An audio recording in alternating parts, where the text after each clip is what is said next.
Very good day to you and welcome to the Game Changer program, proudly brought to you by the National Transitional Justice Working Group of Zimbabwe.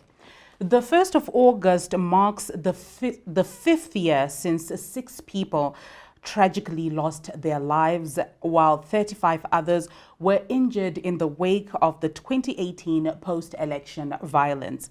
In 2018, Zimbabwe held its first election post the Mugabe era, and many hope that the election would mark the beginning of a new chapter in Zimbabwe's history, where elections would not be synonymous with violence. However, leading up to the elections, the National Transitional Justice Working Group warned of the impeding violence and called for action to curb it.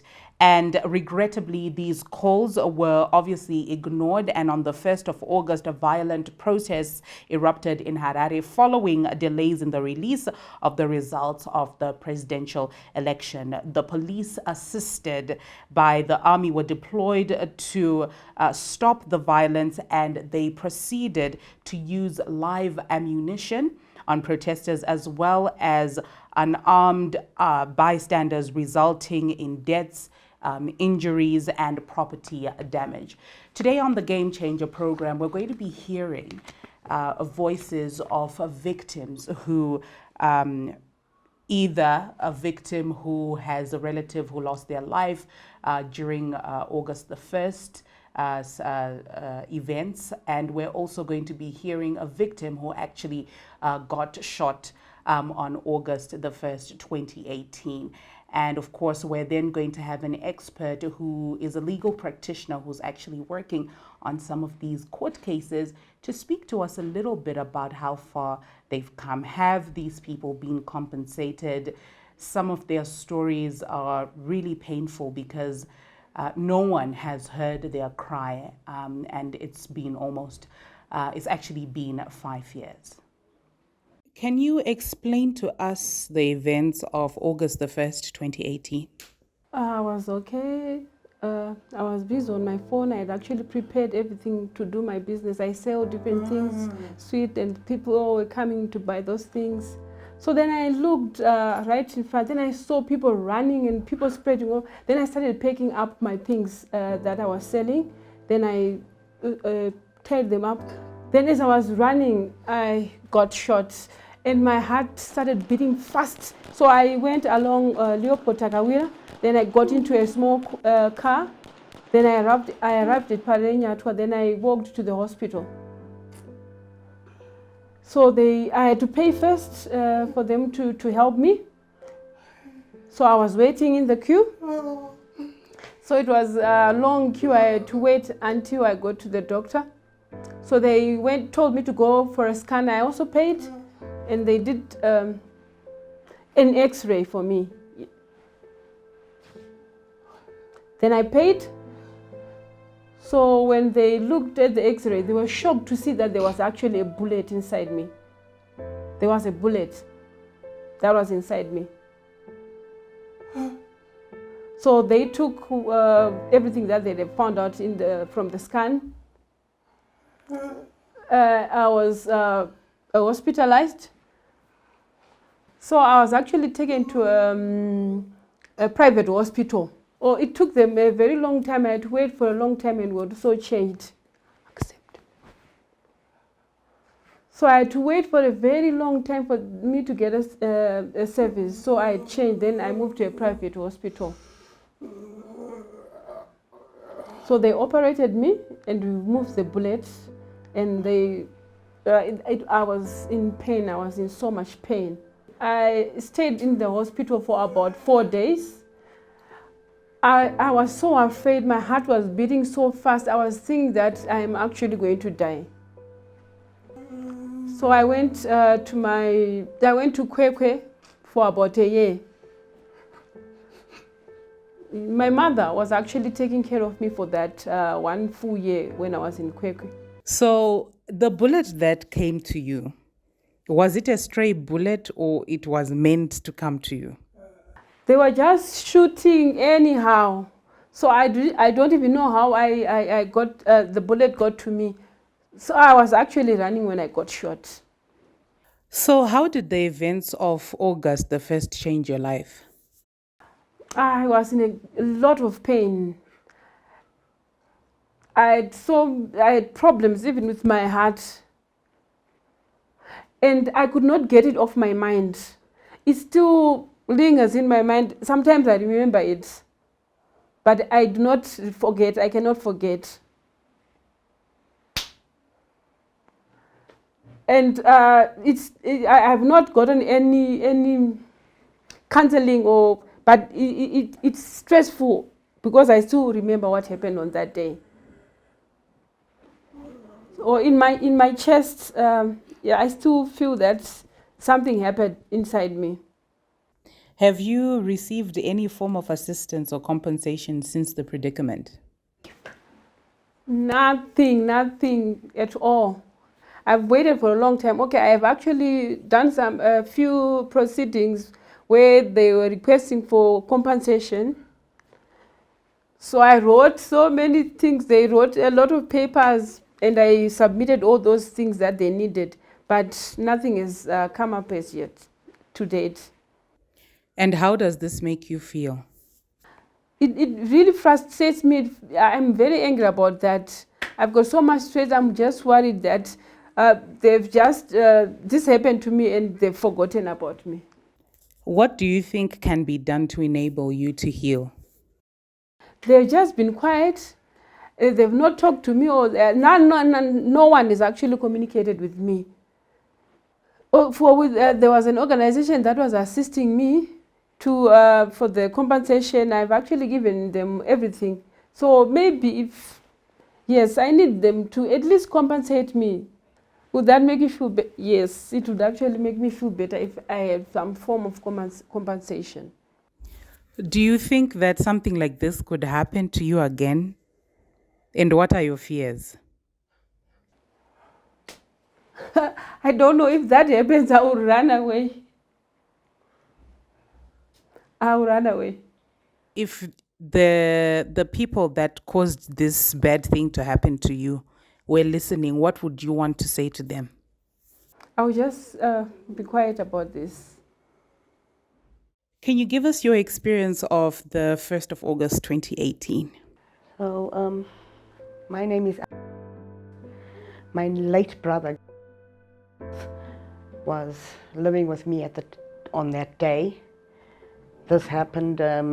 He was going to the doctor to get some medication in town, and I called him to say, "You better not go into town," because I was at work in Granite Site, and we had heard that there was shooting in town from one of our messengers, and I asked him not to go, and he said to me, "No, I'm fine. I have to go into town." And it was about 3 o'clock, maybe about 12 o'clock. I tried calling him again, and his phone was just ringing and ringing. Nobody was picking it up. And then around 3 o'clock, my boss said, "You people better go home. There's people that have been killed in town."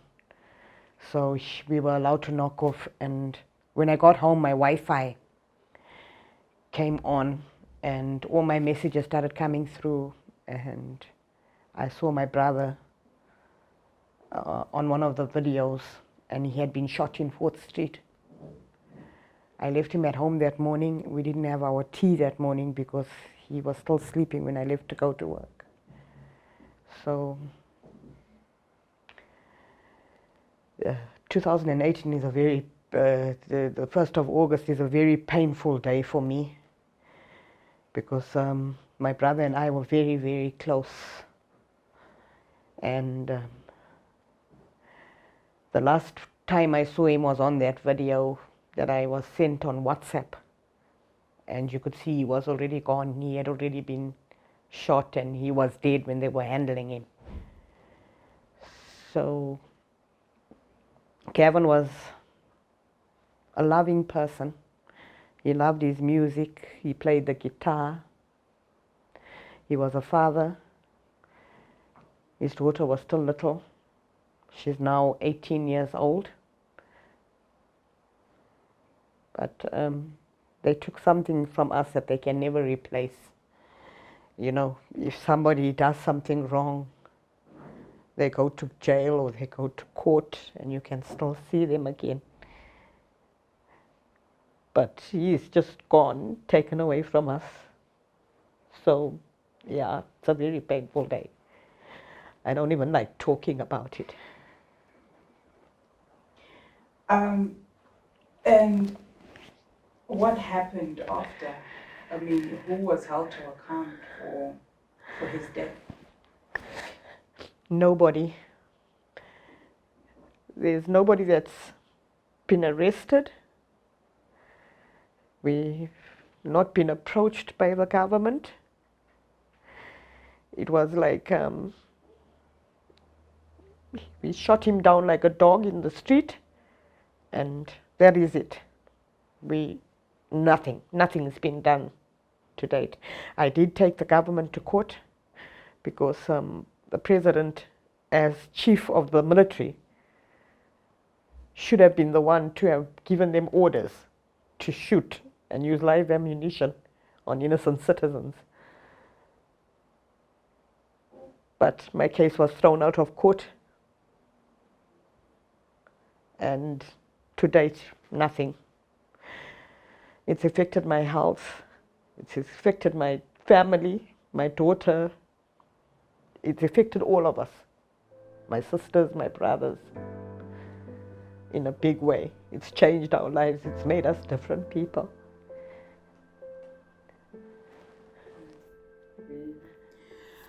And if you were to get some sort of compensation or assistance, what would it be? Well, he's got a daughter who deserves the best she could get, because that was her father. They've taken her father away from her. So maybe we could begin to heal knowing that she's okay and her education is paid for. She wanted to go to university, but she couldn't because none of us could afford it. What do you think can be done to enable you to start the healing process? Maybe if they could come to us and just tell us who killed him and who took his life, and just apologize to us as a family. That would be the beginning of us healing, but we can't heal when we don't even know anything.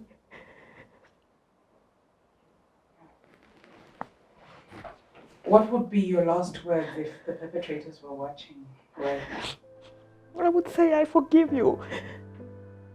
I forgive you because I'm so tired of living with this hurt and this anger in me. I forgive you for what you've done to us as a family. But you need to do the right thing. Do the right thing by us. We also deserve you to do something. We weren't just nothing, and his life wasn't just nothing. He's in an unmarked grave because we couldn't afford to put a stone on his grave, and 8 months later my mum died. It was just one loss after another for us.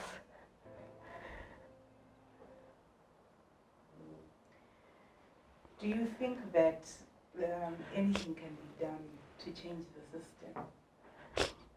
It worries me that we're going into another election and nothing's been done about what's happened at the last election.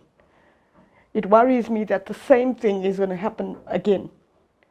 It worries me that there's going to be violence and more people will lose their lives because they got away with it. They've swept this under the carpet like how they do with everything else.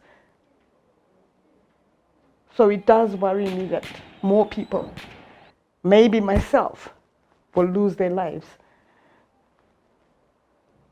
And what was the court's reason for just ignoring the case? Well, who am I to take someone as big as the president on? On 1 August 2018, protests broke out in Harare with protesters demanding the release of the presidential election results. The military responded by opening live ammunition on unarmed civilians, killing at least 6 people. Following this incident, the president appointed a commission of inquiry, the Moshande Commission of Inquiry, released its report finding that Zimbabwe National Army officers had killed innocent people and recommended an investigation. The government of Zimbabwe did not carry out any investigation. This is evidence of impunity and a total disregard for the recommendation of the Commission of Inquiry. Zimbabwe has an unenviable reputation for the use of impunity in dealing with its human rights violations. As the National Platform for Survivors, our expectations are compensation of victims, not only August 01 shooting, but all victims of political violence, including the Gukurahundi victim. The full operationalization of the recommendation of the Moshande Commission. The National Platform of Survivors goes on to call on all local political parties, the police, SADC, the African Union, and the rest of the international community to continue watching Zimbabwe's political landscape as the risk of political motivated violence leading into conflict was high. Also, the establishment of adequate victim protection mechanism. This aspect is omitted from the NPRC Act for a unknown reason. Although Section 10, subsection 13 of the NPRC Act provides that the Commission shall ensure safety and protection of witnesses, no reference is made to victims and survivors. The needs of victims must be prioritized. That's why we are saying a focus on victims' rights is important, as it enables victims' suffering to be acknowledged and addressed so as to help healing and contribute to reconciliation. We call also for a never again. The Zimbabwe must get to a point where, as a people, we say these lines can never be crossed again. My name is Darlington Marangi, and I'm a human rights defender. I'm a legal practitioner by profession, and I'm currently employed as a public interest litigation specialist at the Zimbabwe Human Rights NGO Forum. What transpired as we are approaching this election season, I think we are reminded of what transpired on the 1st of August 2018, when the Zimbabwe Electoral Commission delayed to announce some results, which then agitated some members of the public to then protest in town. And in response to that, the current government then sent troops that killed and injured several people. About 35 were injured, and several damages to property in town. So I think I just came from my side as a human rights defender. After those shootings and some injuries, we then received a report from 2 victims. From our side, we received 2 reports from our 2 victims. Other victims were assisted by several organizations, but from our organization, we received 2 reports from Ndimanye Ruke and Zikamai Chivanga. These these victims were shot whilst they were selling their vending wares in town. They were not part of the protesters. They did not participate in maliciously damaging anyone's property, but they were just shot because the soldiers were just firing some shots randomly in Harare's central business district. So after we received their complaints, we then instituted some proceedings around 2019 in the High Court, claiming for Ndimanye, I think we claimed about 13,000, and for the other guys should be around 7,500 for Zikamai Chivanga. So Ndimanye is not able to speak. He is disabled. He's not able to speak. He also can't hear. So he was the real victim of police brutality and then unjustifiable use of force by security forces that were dispersing some protesters in town. So we claimed our compensation, and then the Minister of Justice then filed some papers to oppose that claim. It was a surprise to us because the Mohlande Commission of Inquiry, an inquiry that was set up by the president himself to investigate the violence or the issues that surrounding the violence that occurred in town, recommended that they should investigate, and they recommended that in one of their recommendations, they then recommended the government to compensate the victims of the January 2018 violence. They also recommended that perpetrators of this violence should be brought to book. So we were surprised because also the Minister of Justice, through their permanent secretary, also announced that the government is in 2019 actually come up with an interministerial task force to spearhead the issue of compensation of victims, and also to so they announced that they fully compensated the victims, but we were surprised that these two victims did not receive any cent from the Minister of Justice. We tried by all means to, because we actually dispatched a correspondence letter to the Minister of Justice to follow up on the compensation, but they referred us to the Minister of Social Welfare. We also did that, but it did not yield any result. So we were surprised when they opposed that application, those compensation claims. They were not sincere. So they raised some technical issues. The first one was that the perpetrator was supposed to identify the perpetrators. I don't know how the perpetrator was supposed to identify the real perpetrators when soldiers were firing live ammunition to the protesters, to the civilians. They expected the civilians to actually identify the perpetrators that were shooting and injuring them. So they've raised also another issue that they raised to issue the issue of the exception that they should identify the perpetrator. And the second issue was that they want us to sue the real perpetrators, not the Minister of Defense. So because the court process takes time, those are two technical issues were disposed of by the High Court. The court reasoned that there was no merit in those applications. So as a result, we proceeded with our claim. The matter was ripe for court hearing. We attended the hearing. To our surprise, the Minister of Defense did not show up. So the judgment, we were expecting the judgment to be granted in our favor based on the papers that were found. But then the court reserved the judgment. So I think for now, we are waiting for the judgment that quantify the damages that should be given to those two victims. So until to date, we have tried. I think the matter was finalized early last year. From last year until to date, we have been following up with the responsible judge. We have been following up with the responsible registrar of the High Court, so that we can have the judgment. We have not received that.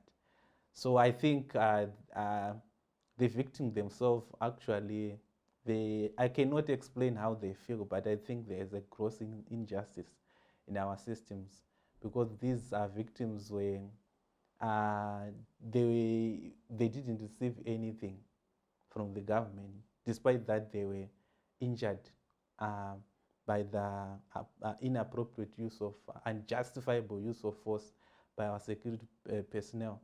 They have not, the government itself has not yet even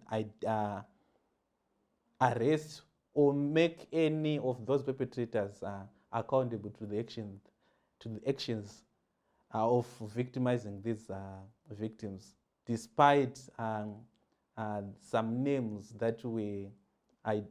Despite these victims identifying some of the perpetrators through the hearing that were conducted by Mohlande Commission of Inquiry. Imagine getting free. In remembrance of the tragedy that befell the nation on the 1st of August 2018, the National Transitional Justice Working Group of Zimbabwe also reflects on the fast approaching elections. The current political climate in Zimbabwe is very tense, and the nation is on the brink of a violent eruption, and there is urgent need